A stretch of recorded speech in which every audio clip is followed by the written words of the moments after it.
جبکہ بائیں طرف کا جسم قدرے محفوظ تھا۔ اس کے سر پر بھی گھومٹ سا ابھرا ہوا تھا۔ کیپٹن شکیل اور صفدر نے جلدی سے عمران کی قمیض کو پٹیوں کی صورت میں پھاڑا اور پھر صفدر ان پٹیوں کو زخموں پر لپیٹنے لگا۔ ابھی وہ پٹیاں لپیٹ ہی رہے تھے کہ عمران کے جسم میں حرکت ہوئی اور پھر اس نے کراہتے ہوئے آنکھیں کھول دیں۔ عمران صاحب آپ زخمی ہیں اسی لیے لیٹے رہیں، صفدر نے تیز لہجے میں کہا، کیونکہ اسے معلوم تھا کہ عمران ہوش میں آتے ہی لاشعوری طور پر اٹھنے کی کوشش کرے گا۔ او تم پہنچ گئے، ویری گڈ، تبھی میں شاید بچ بھی گیا ہوں، ورنہ انہوں نے تو پوری عمارت ہی اڑا دی تھی شاید۔ عمران نے صفدر کے کہنے کے باوجود اٹھنے کی کوشش کرتے ہوئے کہا، زیادہ حرکت ٹھیک نہیں، زخم ہاتھ سے آئے ہیں۔ صفدر نے اسے واپس لٹانے کی کوشش کرتے ہوئے کہا، ارے اب تم تو مجھے لاش کی طرح نہ پڑا رہنے دو، جب تک میں حرکت کر سکتا ہوں حرکت میں رہنا اچھا ہوتا ہے، عمران نے کہا اور اٹھ کر بیٹھ گیا۔ اس کے چہرے کی سائڈ بھی چھیلی ہوئی تھی، لیکن میک اپ کی وجہ سے اصل جلد کو زیادہ نقصان نہ پہنچا تھا۔ آپ کو 4 افراد ان پتھروں کے ڈھیر سے نکال کر آ رہے تھے۔ جب ہم پہنچے ہم نے انہیں للکارا، لیکن انہوں نے کوئی جواب نہ دیا۔ اس پر ہم نے ان پر فائر کھول دیا اور مجھے حیرت ہے کہ وہ تڑپ کر گرے، پھڑکے اور مر گئے، لیکن ان میں سے کوئی ایک لفظ بھی نہ بولا۔ صفدر نے کہا، او تو تم ان گونگوں کی بات کر رہے ہو، انہوں نے نکالا ہے، لیکن وہ اگر اس عمارت میں تھے تو وہ کیسے بچ گئے؟ عمران نے اب اٹھ کر کھڑے ہوتے ہوئے کہا، گونگے؟ او تو وہ چاروں گونگے تھے، صفدر اور کیپٹن شکیل نے حیرت بھرے لہجے میں کہا۔ ہاں وہ چاروں ہی گونگے تھے، نہ جانے وہ مجھے نکالنے کیوں وہاں رک گئے تھے، شاید وہ لاش سمجھ کر مجھے نکال رہے تھے، عمران نے ہونٹ بیچتے ہوئے کہا۔ وہ اب لنگڑاتا ہوا کار کی طرف بڑھ رہا تھا۔ اگر وہ آپ کو نہ نکالتے تو شاید ہمیں پتہ ہی نہ چلتا کہ آپ ان پتھروں میں دبے ہوئے ہیں، صفدر نے کہا۔ قدرت بھی بعض اوقات عجیب انداز میں آدمی کی مدد کرتی ہے، جس طرح عمران صاحب کے جسم سے خون بہہ رہا تھا، اگر وہ گونگے انہیں نہ نکالتے تو یقیناً ہمیں معلوم ہونے کے باوجود کافی وقت لگ جاتا اور عمران صاحب کی زندگی خطرے میں پڑ جاتی، کیپٹن شکیل نے سر ہلاتے ہوئے کہا۔ میرے تصور میں بھی نہ تھا کہ یہ لوگ اس طرح پورے اڈے کو ہی تباہ کر دیں گے، میرا خیال ہے انہوں نے ٹائم بم لگایا ہوگا اور پھر وہ گونگوں کو وہاں چھوڑ گئے ہوں گے کہ دھماکے کے بعد وہ میری لاش یا لاش کے ٹکڑے نکال کر ان کے پاس لے جاتے۔ یہ تو اچھا ہوا کہ میں نے تمہیں پہلے ہی کال کر لیا تھا، عمران نے کار کی فرنٹ سیٹ پر بیٹھتے ہوئے کہا، اور صفدر اور کیپٹن شکیل نے بھی سر ہلا دیے۔ صفدر دوبارہ ڈرائیونگ سیٹ پر بیٹھ گیا تھا، جبکہ کیپٹن شکیل پچھلی سیٹ پر بیٹھ چکا تھا۔ سیٹ پر خون پھیلا ہوا تھا، اس لیے کیپٹن شکیل ایک سائڈ پر سمٹا ہوا بیٹھا تھا۔ اب کیا پروگرام ہے؟ صفدر نے پوچھا۔ پروگرام کیا ہونا ہے، واپس چلو، ابھی عمران کے زخموں کی ڈریسنگ ہونی ضروری ہے، کیپٹن شکیل نے کہا۔ نہیں، پہلے واپس اس جگہ چلو جہاں میرا مدفن بنایا گیا تھا، شاید کوئی اچھے اعمال وہیں پڑے رہ گئے ہوں، عمران نے مسکراتے ہوئے کہا۔ اس کے چہرے کا رنگ زرد پڑا ہوا تھا اور وہ کار کی سیٹ سے پشت لگائے بیٹھا ہوا تھا، لیکن اس کی آنکھوں میں وہی شوخی اور چمک تھی جو اس کا طرائے امتیاز تھا۔ عمران کی بات سن کر صفدر اور کیپٹن شکیل دونوں ہی بے اختیار ہنس پڑے اور صفدر نے کار آگے بڑھا دی۔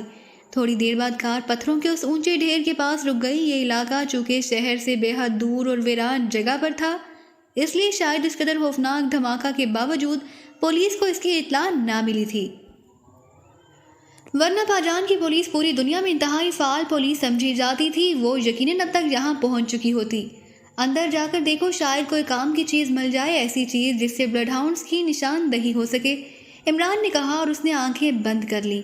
صفدر اور کیپٹن شکیل کار سے نیچے اترے اور پتھروں کے اس ڈھیر کی طرف بڑھنے لگے جہاں ابھی تک ان 4 گونگوں کی لاشیں پڑی ہوئی تھی۔ تقریباً آدھے گھنٹے بعد ان دونوں کی واپسی ہوئی۔ کچھ ملا؟ عمران نے انہیں واپس آتے دیکھ کر چونکتے ہوئے پوچھا۔ کوئی خاص چیز تو نہیں ملی، البتہ یہ ایک کاغذ ملا ہے، جس کے کونے پر کچھ ہندسے لکھے ہوئے ہیں، باقی تو پتھروں کے ڈھیر اور ٹوٹا پھوٹا فرنیچر ہے۔ البتہ ایک جگہ سے پتھر ہٹے ہوئے تھے اور وہاں ٹوٹی ہوئی مشینری کے بے شمار پرزے بکھرے پڑے تھے۔